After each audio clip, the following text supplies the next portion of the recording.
Italy. I'm your session chair. And we have excellent, exciting speakers. So the first invited speaker is Markus Greiner from Harvard, who's a pioneer in the development of optical lattice setups for quantum simulation. He's going to tell us about the new developments in the Fermi-Hubbard physics at ultra-low temperatures. So we're very much looking forward to your talk, Markus. Yeah.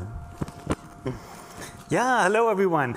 I'm very excited to be here to tell you about some recent results, quite recent results that kind of, well, I would say they are a bit of a phase transition, I would argue, in quantum simulation.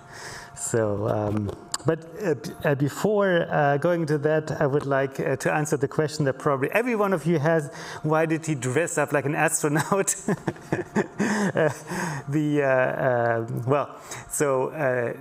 This is actually my first conference in 1.5 years, because unfortunately I did get a pretty significant long COVID, and I would like to use this opportunity to really create a little bit of awareness. There's actually quite a few people who are, even completely bed-bound for years and so on. Luckily, I was only in that state for a few weeks, and right now, 2/3 of the time, I'm doing pretty well. But anyways,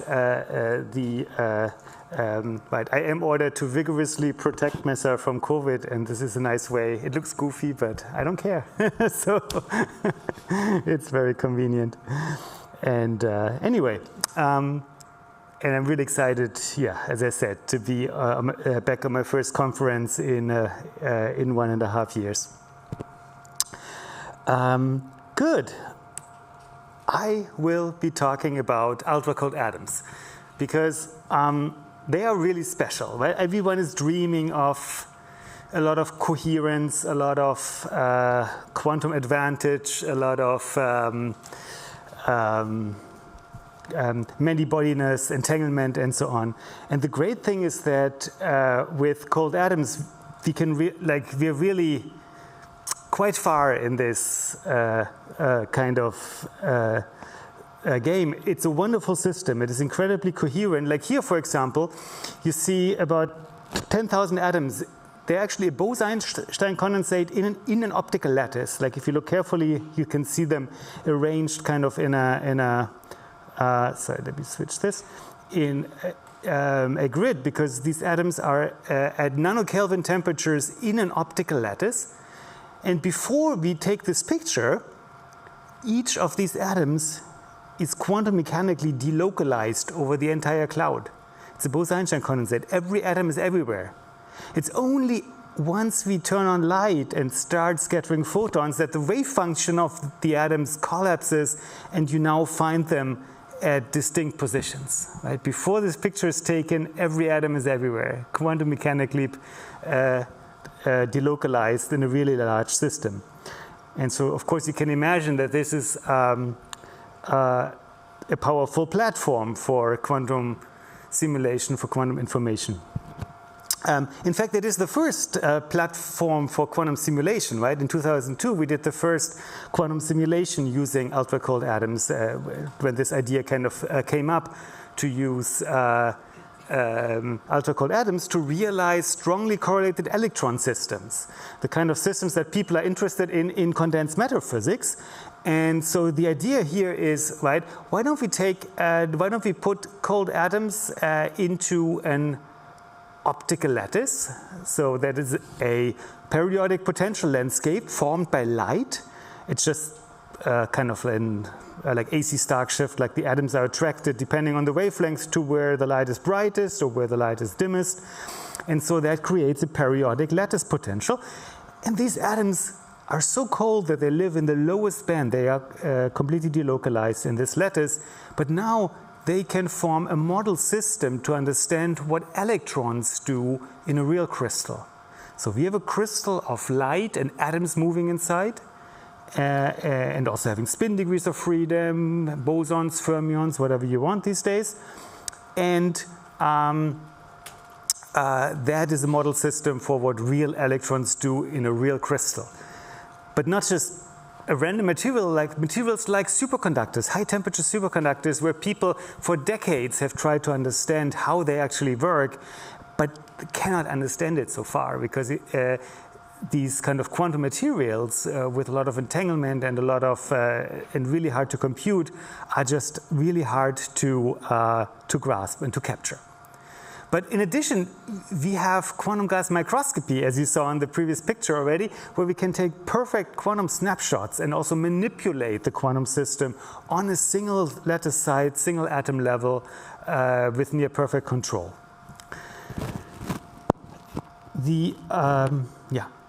Now,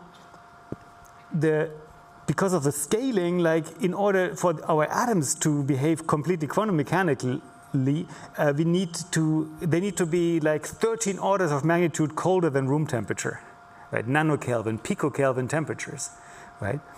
Which is pretty crazy, but it's possible to achieve with laser cooling, evaporative cooling, and so on. And we can then compare this to the temperature of the kind of materials that we are simulating. And that's the one point where so far we weren't doing particularly well.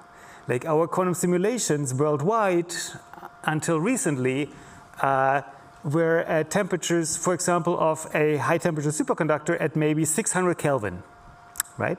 So it's interesting, but would be more interesting if we were like something like 5 times colder, right? And that's what I'm going to tell you about today. How can we get colder? How have we have been able to get colder? And what do we find once we get colder? Here's the team.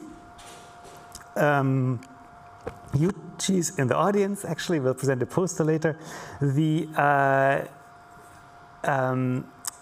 So what model do our atoms what model describes our atoms in the optical lattice? For these experiments I will be talking today, we have fermionic atoms. So only one atom per spin state can be on the lattice side in the lowest band, right? But we have 2 spin states, red and blue, up and down. And the Hamiltonian is as simple as you can imagine, right? You just have tunneling between neighboring sites and interaction, right? And yeah, as I said, 2 spin states and fermions. So the atoms can tunnel from lattice site to lattice site in the lowest band. And surprisingly, this fundamental model in condensed matter physics, the Hubbard Hamiltonian, is describing our system extremely, extremely well, to like 89% or so. There's really only percent level deviation from that or additional terms. Okay, so atoms can tunnel, and here I can show you a little movie that show you how amazingly coherent the system is. Like, for example, imagine we prepare an atom on a particular site at first. And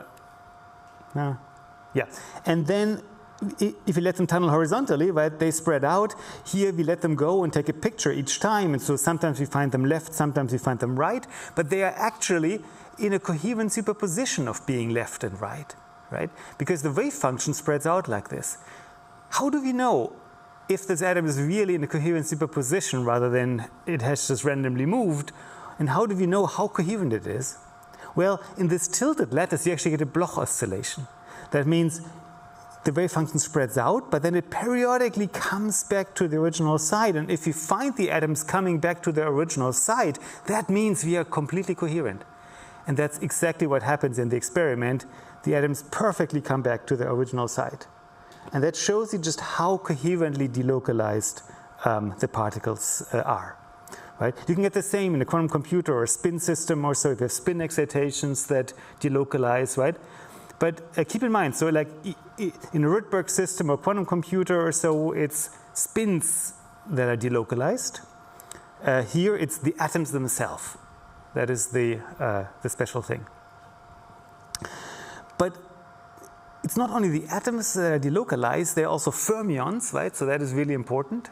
And in fact, if you try to simulate any of this on even a full-blown quantum computer, you need quite a bit of overhead to capture this fermionic physics. If you have a local model, which you typically have, and then Okay, so atoms tunnel, atoms interact, two atoms on the same side repel with the on-site interaction energy U here. And so what happens now if we create a system like that, right?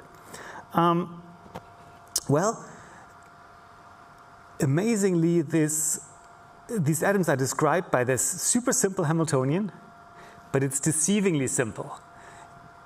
In reality, it is really not understood, but this is not because of lack of trying. People for decades, like a whole huge condensed matter community, has tried to understand this simple Fermi-Hubbard model. It is believed, but not known, to look a lot like very similar to the phase diagram of high-temperature superconductors, of cuprates, for example, or other high-temperature superconductors, which by themselves, of course, not understood. People think it may be a minimal model to understand the physics, and if not the plain vanilla Hubbard model, certainly with some little extensions, it should describe things like high-temperature superconductivity, but also a whole range of other quantum materials. And so most of what is known about the model is actually coming from measurements in high-temperature superconductors. Like there is a pseudo-gap, because people find gap like a partially developed gap kind of. They find strange metal behavior. I will be talking about the pseudo-gap today. But the level of understanding is very much reflected in this nomenclature, like strange metal and pseudo-gap, right? There is really no consensus of what this pseudo-gap is, both in cuprates and even just in the simple Hubbard model. There are many open questions, despite very intense numerics and analytic theory. Okay, so what do we know about the Hubbard model? So if we put these atoms into the system at high temperature, right, they just form metal. And then at lower temperatures, this on-site interaction disfavors having two particles on the side. So what you get is a Mott insulator, where the density orders. But then, of course, you can have doping, right? You can have more or less than half filling. But then,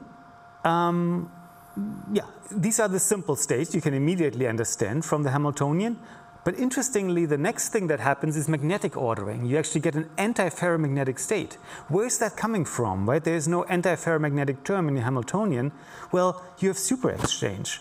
What happens is that neighboring atoms tend to be anti-aligned, because if they are, then they can hop virtually on top of each other.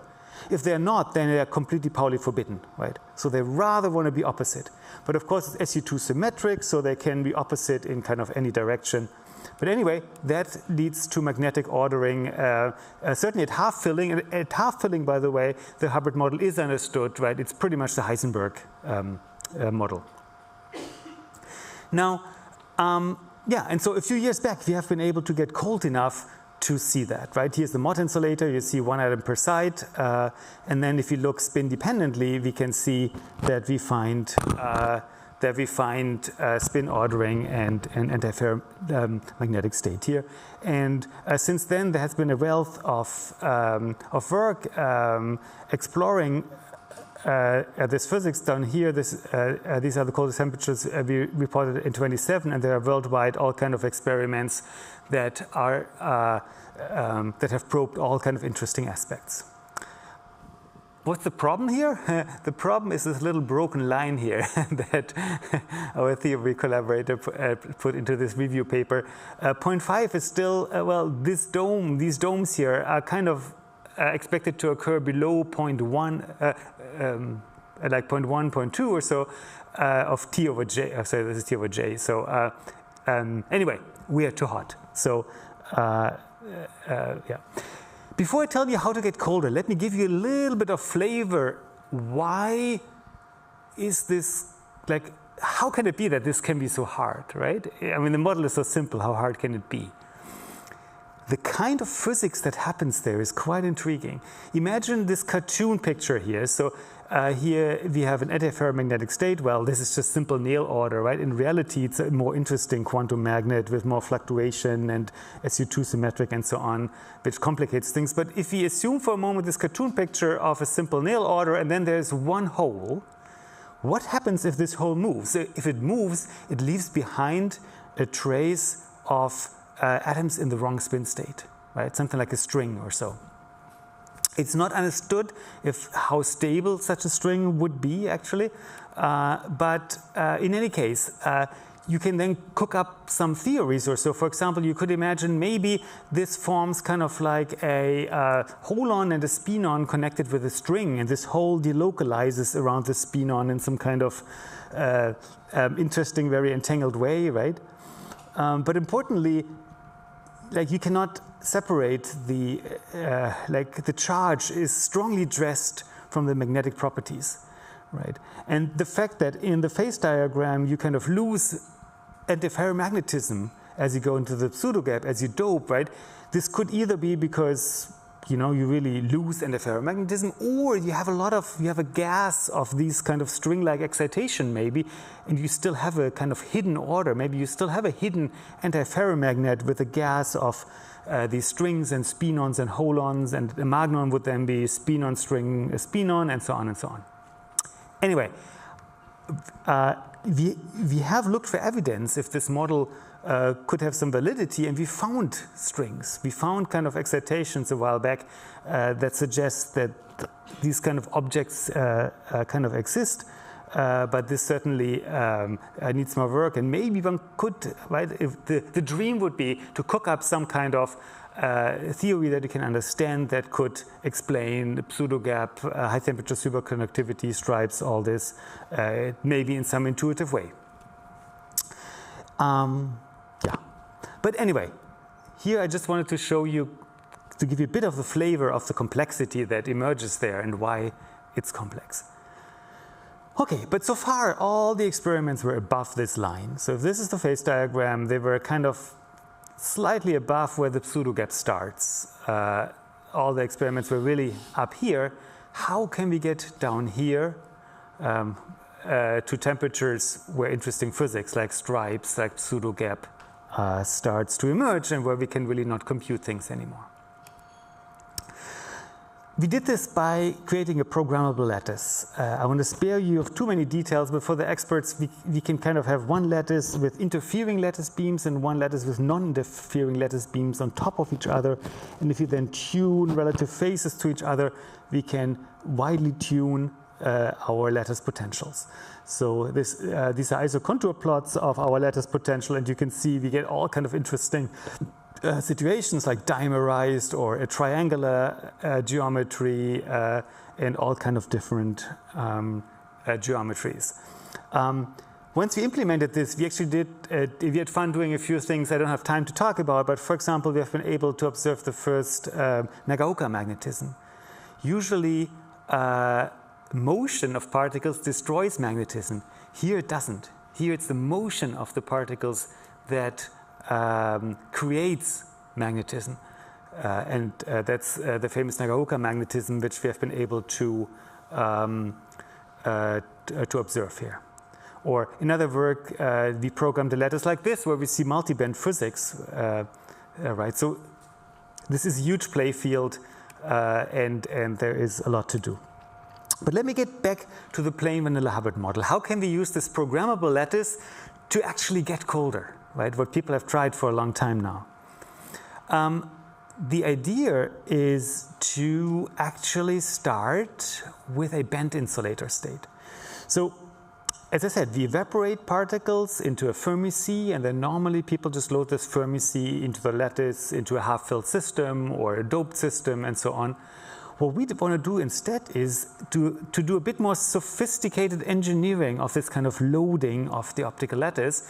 And in fact, what we do is we create a band insulator that is in thermal contact to a metallic cloud. But in the band insulator, excitations have really high energy, right? You have to get all the way to having an additional particle on the side, right? So what we can actually do is we can make a perfect band insulator. All the entropy goes into a metallic halo. And so this is all about just making your model programmable enough to realize these kind of ideas, right? So now we have a band insulator in the center. Sorry, we're doing parity imaging right now. So if you don't see anything, in this case, it means 2 atoms per side everywhere. So that's a perfect band insulator with extremely low entropy, right? So there's like literally on average 1 defect or something like that in a system of diameter 20 to 25 or so. So, I mean, like really, I mean, this is a dream, right? You have hundreds of particles and you have like on order of 1 excitation, right? Now, if we can isolate that from the rest, then we can turn this into something interesting, right? If you have this super low entropy quantum register. There were some attempts we tried a few years back. QSim's group tried with some success, but not quite, because it turned out when atoms moved around, they were kind of heating up again, and it wasn't working particularly well. But now with this new lattice, we can do this without much motion of atoms. So here we start with a band insulator, meaning a singlet on each lattice side. And then in the programmable lattice, we can turn each lattice side into a double well. So now we have an array of singlets in double wells, right, with extremely low entropy. And then we can continuously connect them. This is just a measurement showing you perfect singlet anti-correlations. And then we can connect them until we have even tunneling in all directions, right? And so this is a nice pathway to go from this low entropy band insulator that we can create with low entropy, but that in and of itself is boring, into a state, in this case, of half filling. Here we know what to expect. Heisenberg, right? We get an antiferromagnet. So let's see what happens. And if you do this, in fact, we get a beautiful antiferromagnet. Here we plot the correlation. Like if the central, if one atom is up, what are the other atoms doing as a function of distance? So we get this beautiful antiferromagnet. Here we plot the antiferromagnetic correlation as a function of bond distance. All the previous work was down here at the red line at a temperature of 0.25. Suddenly we have much, much more antiferromagnetic correlation. It's working, right? And if you compare this to state-of-the-art theory, because here you can compute it, you have no sign problem at half filling, then we find that we really saturate the antiferromagnetic ordering. We are somewhere in between a temperature of 0 and 0.1, and if we fit this, we get 0.5 temperature in units of tunneling, so 5 times colder than the previous record. So that's, of course, I mean, that's a real qualitative change, right? A factor of 5, nearly an order of magnitude decrease in temperature, and completely saturating the antiferromagnetic correlation here. So can we dope? Well, it was an open question, right? This is not easy. The problem is, right, this whole idea of starting with a band insulator and then turning this into a double well for each side and so on and so on, this really hinges on having the right number of particles to do it. If you now want to put in holes, you have to do this in a way that actually creates the ground state of the wave function, right? You can't just sprinkle in holes. They have to be completely delocalized. They have to find the ground state, right? So can we do it? It was completely not clear. People tried to calculate some things, not possible to compute that at all. But we started playing with it, and we realized that there is an interesting pathway to try. And this is, we start out the same with the band insulator, and then we kind of do double wells, kind of. But now we actually reduce the lattice depth a lot. And so what my students found just by kind of running the quantum simulator and experimenting with it is lowering the lattice depth, lowers the interaction strength. And that creates a more metallic state again. And so now they can change the density in this kind of more metallic state if you are at low interaction, and then ramp up the lattice again into the regime where you have strong interaction, where you have mod insulator, where the state of interest is.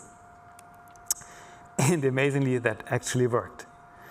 So here are here you see the amount of antiferromagnetic correlation as a function of doping, 2% doping all the way up to 20% doping.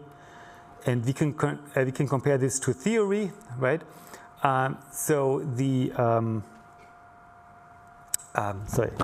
We can compare this to theory. So this is anti-correlation, so this is negative here. So we have, this is at the old temperatures, and then at the new temperatures here, we see much more antiferromagnetic correlation for the same doping. Now the question is, what do we compare this with, right? Theory is really difficult, and so we have teamed up with the Flatiron Institute here with Wei-Sang and Chuhan,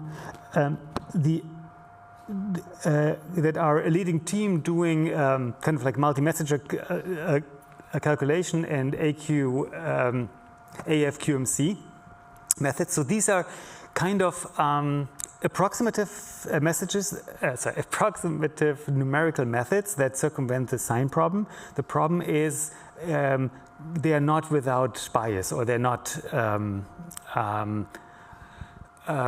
they are approximative, right? It's not just quantum Monte Carlo, because quantum Monte Carlo is out here, right? Like at those temperatures, you cannot do that.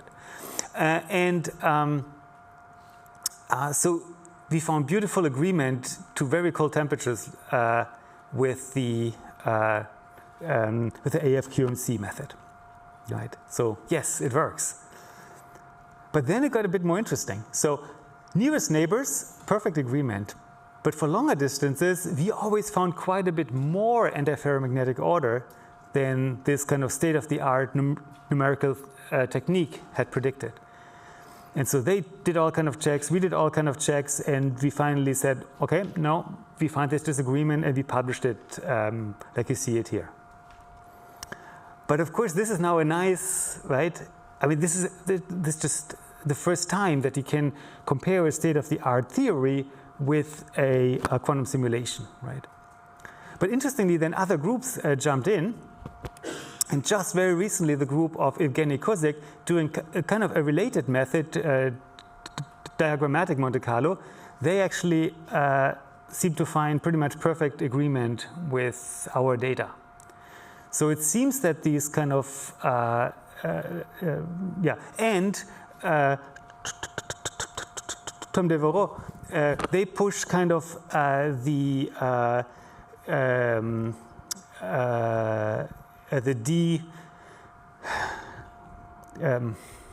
the determinant Monte Carlo, where you have a heavy sign problem, like by using extreme, like some clever tricks and extreme compute power. Like I don't want to see the electric bill or carbon footprint of this, but they can get the temperatures to about 0.2, right? Our temperatures are 0.1 or 0.05. To even get from 0.2 to 0.1, you need 1,000,000 times more computational power, right, because of the sign problem. So this is just completely, But the good news is at this slightly higher temperature, they actually agree with the data also, so we get more confidence in the data.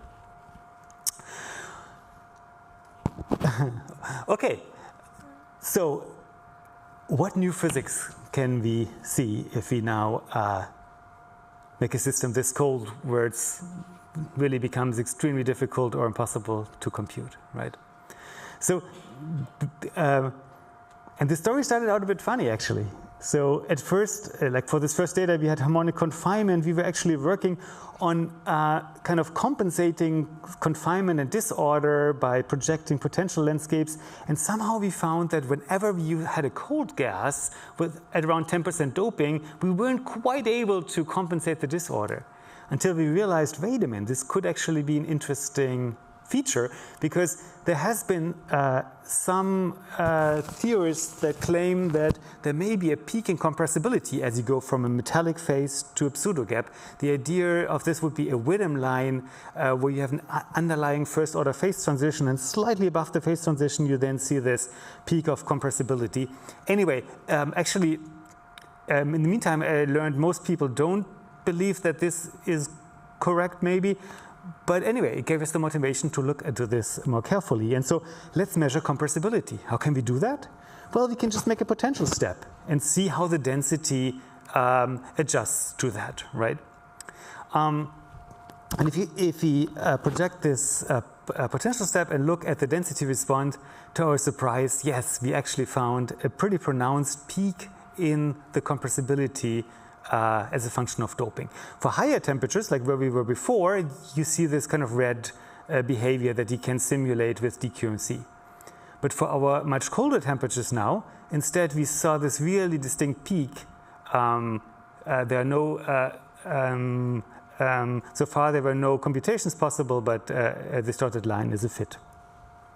And we can map this out, right, as a function of doping and interaction strength, and we see this peak always occur, and we kind of interpret this as a phase transition between the metal and the pseudo-gap state. So great news, we can really go into this pseudo-gap state that people really don't understand, right? Even the simple things are not understood here. People discuss, right, is this coming from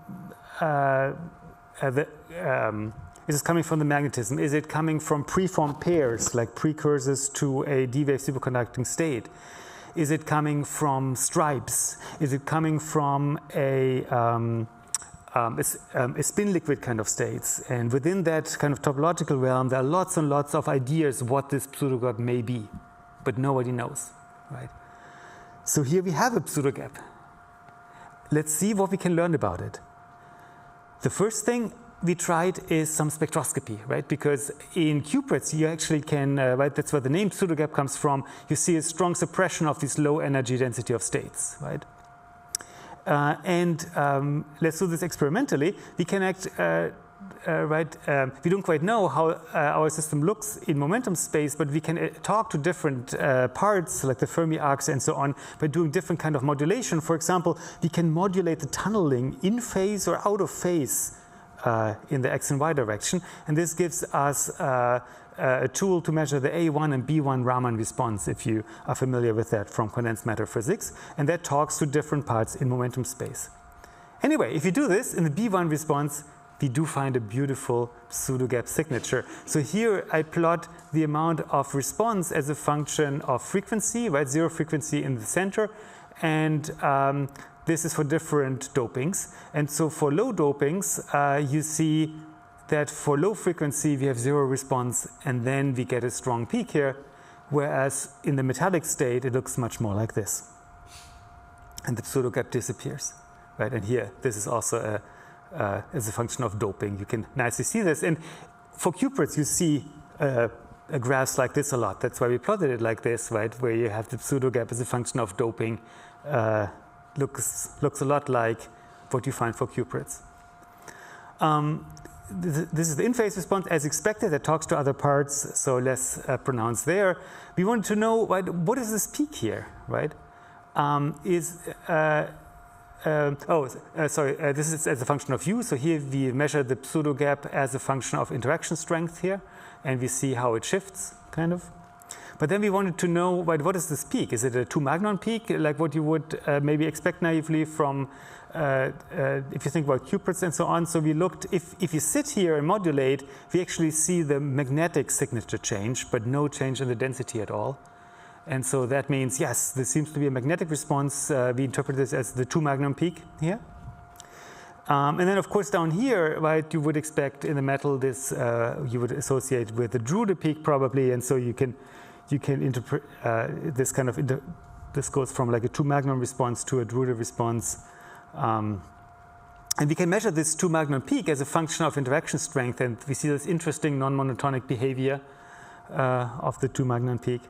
Anyway, these are all things that nobody can compute, right? This is that's what's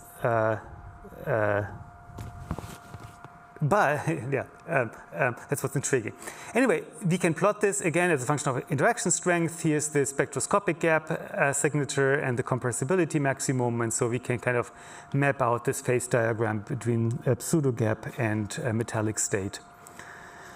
Now, of course, the question is, why is that? So that's the very beginning of the study, right? Why is that? What's happening here, right? Is it this Widom line because of an underlying kind of hidden in the superconducting or striped dome kind of first order phase transition? Or is there a different reason for this maximum incompressibility? It could also be that it's stripes, right? If you have stripe formation, you would expect that that actually changes your compressibility quite a bit. At least also compressibility at certain wave vectors. Our system is about 20, 25 diameter, or 20 diameter. So we would fit like a 20 period kind of stripe in there. Is that maybe what's going on? The picture disappeared.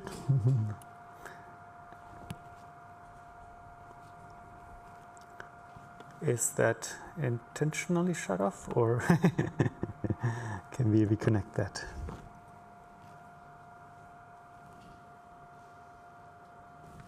Oh, it's still here, sorry. In the back there, monitors were disappeared. Good. And so for stripes, right, to make a long story short, stripes means like if you have charges, they may arrange in certain stripes as seen in cuprates, but then the magnetic order would change sign across the stripe. It turns out the things that have been simulated, right, they suggest that things are very fluffy. These stripes would be very delocalized, hard to detect directly. But we went out and wanted to see, can we see this change in the antiferromagnetic order as you go across the stripe? So if we plot the sign-corrected spin density here, we would expect if there are stripes that the phase of the antiferromagnetic changes with some distance. And so this is numerics, and in fact, what we see in the experiment oftentimes, and so this is preliminary, is that we see some kind of sign change at certain distances consistent with stripes occurring. We can pin these stripes a bit kind of with a potential modulation, and then things become more clear. And to make sure we're actually seeing the right kind of signatures, we did some principal component analysis where we can actually show, yes, so like if you modulate, then two separated regions tend to have opposite antiferromagnetic order, which would suggest stripes much more often opposite than random. Good. Yeah, and by looking at nematicity, we can also get actually additional response. But let me, maybe just flash this here. There is a peak in nematicity also that we find, which may also be a signature of stripe physics. Anyway, the good news is this is just the beginning, right? We are just all of this happened in the last 4 months or so since we got cold. There's a ton of stuff we can do. We can also program our lattice in all kind of geometries and create all. So this is an infinite field. And what's really exciting is that in a way this is kind of a phase transition here, and that now we can use quantum simulation for something useful. We can use it to address condensed matter problems that already existed before people started talking about quantum simulation, right? And so I think this is really nice that finally kind of quantum science and technology is becoming useful really to understand strongly correlated electron system. I would like to thank the team. So in particular, Mu-Ching, who led this kind of experimental upgrade of this amazing lattice, and then the current team is Lev and Anand, who have an amazing understanding of all this condensed matter side already. And Yuji and Alex are the new students. And Martin led the upgrade, and the current postdoc is Aaron. Really amazing team. And if you want to learn more, Yuji has a poster at 4 o'clock, so you can ask her anything. Yeah, okay, well, there's a lot of other stuff going on. Just look to our webpage if you're interested in any of these topics. Thanks a lot.